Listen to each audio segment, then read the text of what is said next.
with Karine Rayson from The Crew Coach. I help super yacht crew master their own mental health, elevate their leadership skills, and access a powerful network of like-minded individuals. I do this through my Guest IAMI accredited leadership course, online counseling, as well as my exclusive membership for yacht crew called TCC Tribe. Hello everyone, welcome to Yachting International Radio, the Wellbeing Project. You're with Karine Rayson from The Crew Coach, and today my guest is Michele. Michele is the founder of Dynamic Career Goals. Is that correct, Michele? Yes. I'm thinking career growth, but that's all, I think, connected anyway. But lovely to have you here. And I know it's quite late for you in the evening, but let's get started. Michele, before we do, if you don't mind sharing a little bit about yourself. I know you've got 20 plus experience in marketing and PR, and you have done a master's in executive leadership, a really fascinating career. But before we jump into the juicy stuff, who are you? Who do you serve? What do you do? Sure. Well, thank you so much for having me here. I'm excited to speak to your audience. And I have been really in the education space for a really long time. You mentioned that I have a communications and marketing background. It was a communications and marketing director for a majority of my career for large public universities in the US. And I also worked in collegiate sports for a little while doing media relations. So I'm very used to being in a crazy, fast-paced environment, especially when I worked in sports. That was a 7-day-a-week job, all hours of the day, especially if your sport is on national TV and you have all that media coverage to work with.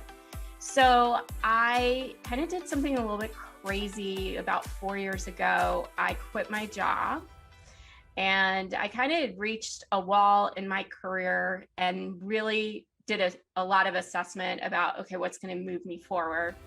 And for me, that decision was going back to school and getting my master's. And I chose executive leadership because I wanted to get more education in a business school setting. I really had never taken business classes as an undergrad.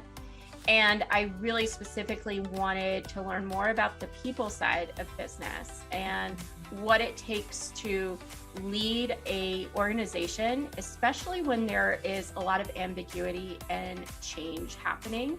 Like, how do you navigate those waters? And it was really, really great program. I loved all my classes except accounting. And I graduated from that in 2019 and decided to just go out on my own. And some of that was the result of the pandemic, right? I wasn't too crazy about the idea of going back into an in-office setting when the pandemic first started. Me personally, I was a little bit of a high risk to be exposed to COVID. So I basically lived in a bubble for a while in my house and just worked from home. And the other thing that really spurred me to pursue a business focused on professional development was just a need that was coming my way. I had so many people in my network, whether they were my former employees or interns or students that I taught at the university level, come to me with needing career advice. They were getting laid off, they were getting furloughed, they were getting their job redesigned as a result of other people being laid off and furloughed in their organization. And while they felt lucky to have a paycheck, they were trying to navigate, how do I do the job of 2 to 3 people now? And oh, by the way, I'm not getting paid any more money for it. And what do I do? Yeah. So I naturally just fell into that and then realized, okay, so I don't have to have like a higher VP or C-suite role at a company to make a difference. I could just work with individuals one-on-one and be able to make a difference that way. And so that's what I've been doing for the last couple of years. And it's been really rewarding. I primarily work with women and help them navigate really tough things at work, whether it's advocating for yourself, whether it's pursuing a better work-life blend, or negotiating your salaries and things of that nature. So it's been really, really rewarding. Fantastic. What a wealth of experience there. I am curious to know, through working with different teams and organizations, what do you think is the biggest hiccup or obstacle that they come across in general in a workplace in terms of problematic behavior, let's say? Okay. I think probably some of the biggest hiccups I've seen on various teams and organizations has really been a lack of leadership. Typically, in the areas where I've worked, it's not uncommon for somebody to be promoted into a leadership/management role because of their work experience, as far as they're really good at their job, or in a university setting, they're a really amazing researcher. They've published in all these journals. So now they're going to be a manager or leader. And while that makes some sense, the big piece that is really missing in a lot of environments that I've been in is there is no leadership or management training offered when these people are moved into those roles. And so that's where I really see a lot of breakdown in organizations, is just people not knowing how to properly lead and manage, or their management style is the polar opposite of what their team really needs. They're not being adaptable to the environment that they're in. And then you start seeing a lot of turnover, employee production goes down, employee morale goes down. And so things that I witnessed in the workplace, not only with my own eyes, but just, talking with friends and colleagues and seeing what they're dealing with, especially women, really made me understand the importance of really learning how to lead and manage. I found myself in that type of role at a very young age. I was named a communications director. And so I had to really learn a lot on the job. And luckily I had amazing bosses and mentors, early on in my career, where I learned a lot from them by watching them manage and lead. But that's the problem that a lot of organizations have, right? If people are just watching the behavior of management and leadership, maybe management and leadership isn't always doing the right thing because maybe they're not trained in those areas.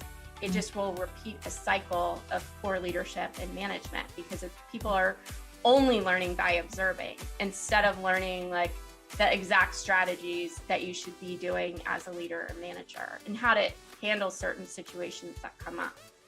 And in my own career, I reached a point where I didn't have all the tools that I needed as a manager and leader of my department, because I had an employee who was being bullied in the workplace by somebody outside of our team. And so the only thing that I knew what to do was to go to HR and involve human resources. And that was the right thing to do. But through that, I really learned a lot. And that's when I started seeing the gaps in my own leadership and management, just because there were just things that I never personally encountered. So I didn't know how to navigate them. And now, having gone back to school and having a better understanding of really organizational behavior and some of the other things that impact a workplace, I am much more comfortable going in and navigating very, complex situations with people in the workplace.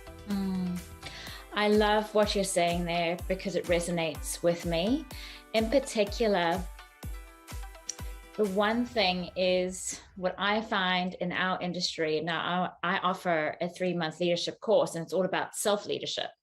As you have identified, it's like recognizing the learning gaps within yourself so that you can be a better leader for others. What we find in our industry is that you can quickly climb the ranks, and if you've got the tickets or the work experience behind you, then you are a leader. So there's no focus on soft skills. How do you know whether you need to invest in your leadership? Now, I know that's a very broad question, but I just want to make it more targeted and focused in relation to particular skills that you may not be aware that you're lacking, that might encourage you to therefore do something like a leadership course. Sure. I think that's a great question. And we really have to look within ourselves. We have to also look at the environment that we're in too, and the types of people that we're working with. So you really need to have a high self-awareness for starters. And you need to be able to have strong communication skills, but you also need to pick up on cues of your teammates, because everybody has different strengths and weaknesses on a team. And you really need to be in tune with how to uncover those strengths and weaknesses on a team so that you can be a better leader and a better manager if you're in a management position. I am of the thought that anybody can be a leader. It doesn't matter where you are in the ranks. You don't have to have an official title. You don't have to be a manager to be a leader. And so and that's something that I witnessed a lot in different organizations. Even, I was always the one that was usually really late in the office and working long hours. It was just kind of the nature of my job. And then my proclivity of being a little bit of a workaholic.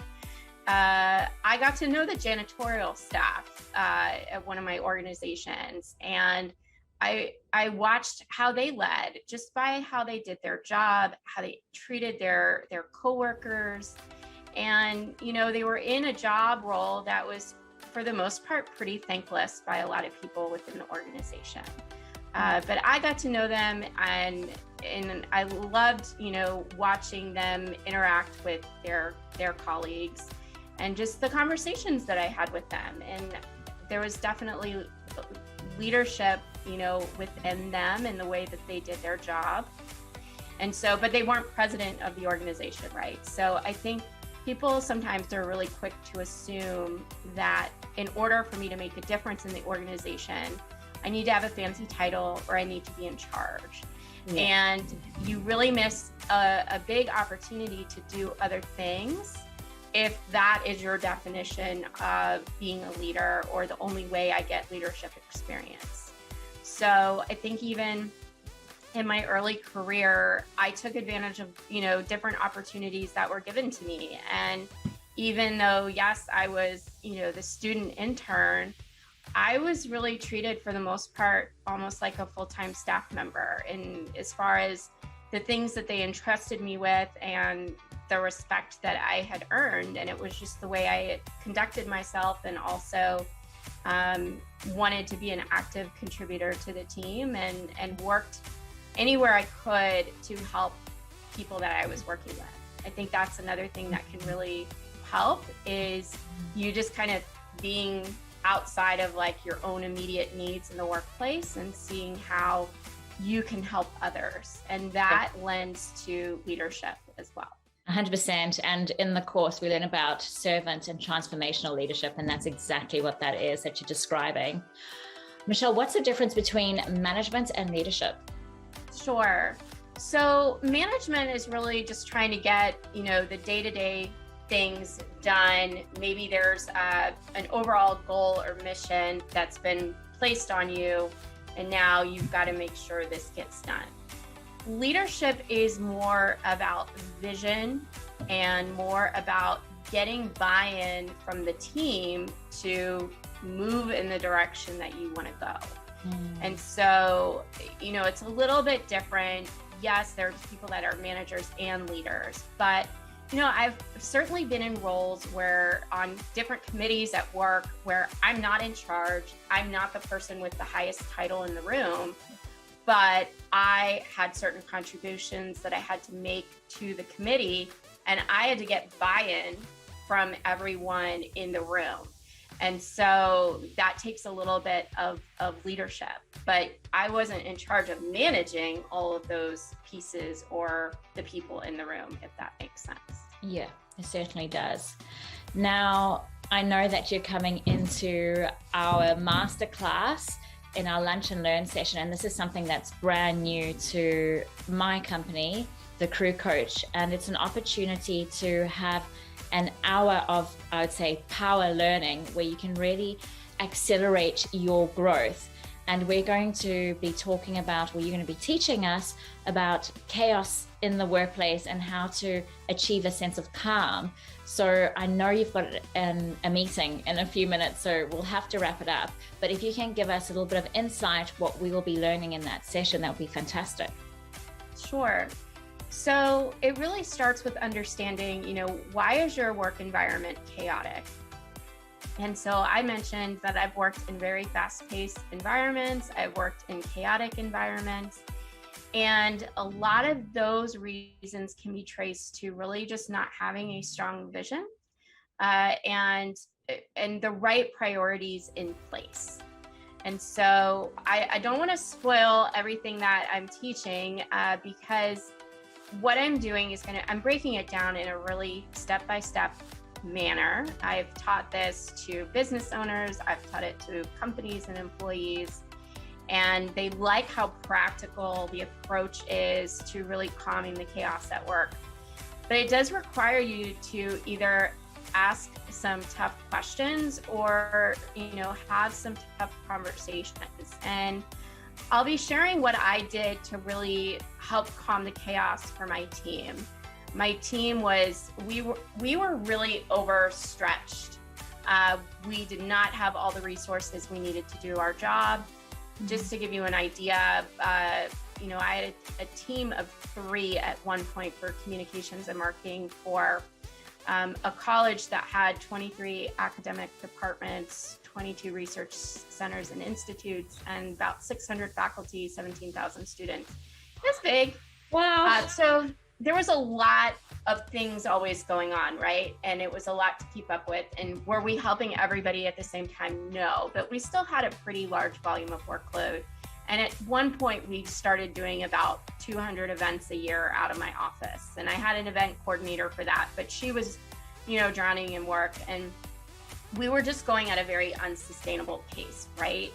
And so we needed to have some tough questions, and we needed to really focus on really what is the mission here. We were just saying yes to everything. We were kind of being asked to say yes to everything. And we needed, clearer boundaries of what really is our responsibility and what's not our responsibility. And in consulting with other working professionals and organizations, the ones that feel really chaotic is there really aren't very clear boundaries. There's not a really clear vision or description in place of really what are the main priorities. And so I'm going to share with y'all how to kind of navigate that, what you really need to focus on, regardless if you're a manager, a leader, or just an individual contributor, depending on how your job is structured. These are all good things that you should consider on an individual level as well as an organizational level, because at least if you as an individual have this information of how to navigate it, it sets you up to ask the right questions and identify ways on your own to calm the chaos at work. And perhaps that will lead to some improvements in your organization or your team. And then at the very least, sometimes getting this information and trying to implement it yourself, and you might see resistance within your organization, that can also be a signal to you, I may not be in the right fit for me. Maybe I need to look elsewhere and be on a team that will function more like this, and being very goal and mission driven. And one little tidbit I'll share is when you do have goals set, you will know what to say yes to and what to say no to, because it's very easy to get pulled into 1,000 directions, especially if there aren't clear roles defined within an organization. And that's where things get really chaotic. And so I look forward to giving you the tools that you need to calm that chaos at work, and at the very least learn how to do it for yourself, and then hopefully you can start implementing it throughout your team or organization. Amazing. So excited for that masterclass. And I've got heaps more questions to ask you, but I'll save it for the masterclass. Michele, Okay. Thank you so much for your time. What a pleasure. And looking forward to connecting with you again soon. Yeah, I can't wait.